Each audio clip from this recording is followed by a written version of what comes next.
So in this video I'll be taking you through my settings updates for Warzone Season 4, and I'll be taking a look at all the settings that you need for advanced movement. So I'll show you in-game in Warzone, and then we'll jump over to the Dualsense Edge controller and I'll show you how I've paired up the two settings there to give you the best shot in-game in Warzone and in Modern Warfare 2. So let's jump into the Warzone settings. So straight into the controller settings. Obviously your input's going to be controller. Edit button layout, I've got mine set to tactical because that's the way that I play. I like to crouch with R, and you'll see how that ties up with the paddles that I've got set on the Dualsense, and melee with circle. Bumper ping I've got off. Stick layout preset is default. Controller vibration is off. Vibration can throw off your aim a little bit, so you want to make sure you've got this turned off. Same goes for the trigger effects. While it's a cool little gimmick, it's annoying when you're trying to aim, and any type of controller movement could affect your aim in the longer range. This is going to be a personal setting, but my horizontal and vertical stick sensitivities are both set to 7. Some of you might like to play a bit more cracked out and have it a lot higher than this, but I found this works for me. I have actually increased this as the seasons have progressed in Warzone, just because I found that my aim was able to handle it. But if you feel like you're missing a lot of your shots, then reduce the stick sensitivity down, and that'll give you a little bit more control. To combat this, I've got quite a low ADS sensitivity multiplier, and I've got that set at 0.60. I then have the other sensitivities all set to 1. I'm in the minority, but I have my vertical axis set to inverted. Do what makes you feel comfortable with this one. Aim down sight behaviour is hold. Change zoom shared input is sprint, tactical sprint focus. I've got automatic sprint turned on. You don't want tactical sprint, particularly in Warzone, because you'll get caught in transition too much. You can turn this off if you're happy to button bash it a little bit, but I prefer to have automatic sprint on. Equipment behaviour is hold. Weapon mount activation I've got as double tap ADS.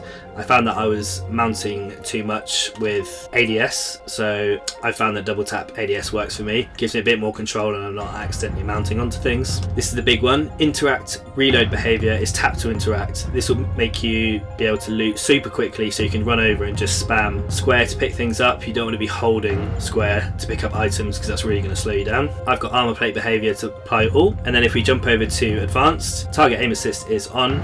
I've got my aim assist type set to default. Originally, early on in the launch of Warzone 2, everyone was using Black Ops, but they did nerf that. It's not as strong anymore, so you're better off just sticking with default. Third person is assist. I've got my aim response curve type set to dynamic, and then you'll see how I pair this up in the Dualsense edge settings. ADS sense multiplier focus to 1. Transition timing to instant. Custom sensitivity per zoom. I have actually got this turned off. If you want to, you can go in and start playing around with your various zooms at different magnifications, but I've got that just set to 1 across all. My input dead zones, so my left stick minimum is 0.04, same for the right stick, and the max I've got it boosted right up. L2 button dead zones, you can bring that right down, and we'll see why in the Dualsense edge settings. Controller orientation is up, gyro behaviour off, ratcheting off, gravity vector on, gyro horizontal sensitivity to 1, vertical sensitivity to 1 as well, inversion off on both of those. FOV sensitivity scaling is on. Using stick ADS sensitivity is off. To be honest, I don't really use these gyros, so you can do with those as you will. And then I've got toggle for the sprint, tactical sprint behaviour. Auto move forward is off. Tactical sprint behaviour is double tap because I haven't got it to auto. Ground mantle is off. You don't want this turned on because it might auto start mantling you, particularly when you're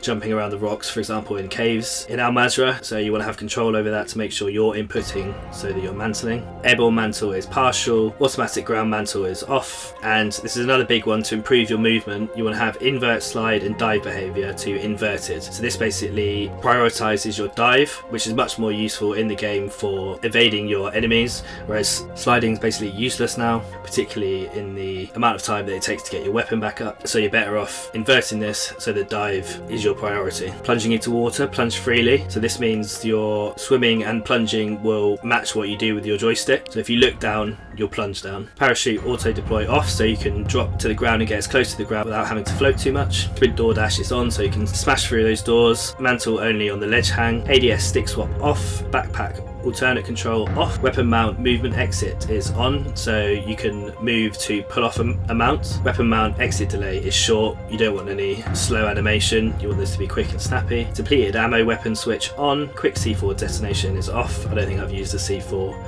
in the whole of Warzone 2. Vehicle camera recenter is a short delay, camera initial position free look, ping wheel delay moderate, double tap danger ping delay moderate, wheel menu behavior hold. So that's it in game. Now we'll jump over to the Dualsense Edge settings and I'll show you how I've paired everything up on my Warzone profile. Just jumping in here because 95% of you who watch my videos aren't subscribed to the channel. Hopefully you're finding this video useful. If you are, then please consider giving it a like and subscribing to the channel because I regularly post content on all things Warzone. It'll really mean a lot and it'll really help the channel grow. But anyway, back to the Dualsense Edge settings. So let's jump into my Warzone custom profile on the Dualsense Edge controller. So if you go into customize button assignments, I've got all the regular buttons set to the default. So X is X, circle is circle. And on my paddles, on my left paddle, I've got circle, which means I melee in game. And then my right paddle is X. So that's what I use to jump, which is super useful for jump shot in game. Then onto stick sensitivity and dead zone.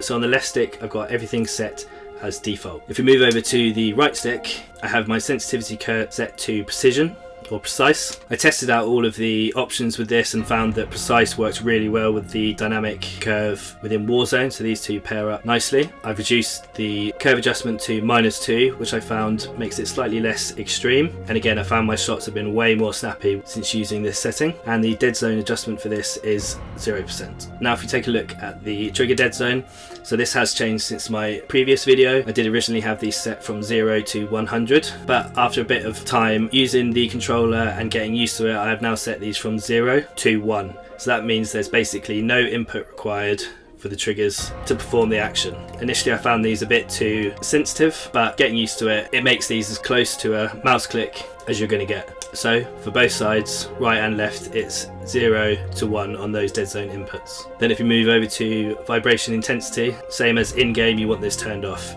You don't want it to affect your accuracy in any way, so just turn it off. If you don't play tethered as well, it will mean that your controller battery lasts for longer. Similarly, the trigger effect intensity is off. Hopefully you found this video useful. If you did, then please consider subscribing to the channel where I post all things Warzone and FPS, settings, bundles, things like that. And I also stream live over on Twitch and Kick. You can check out the links in the description box below. Thanks for watching.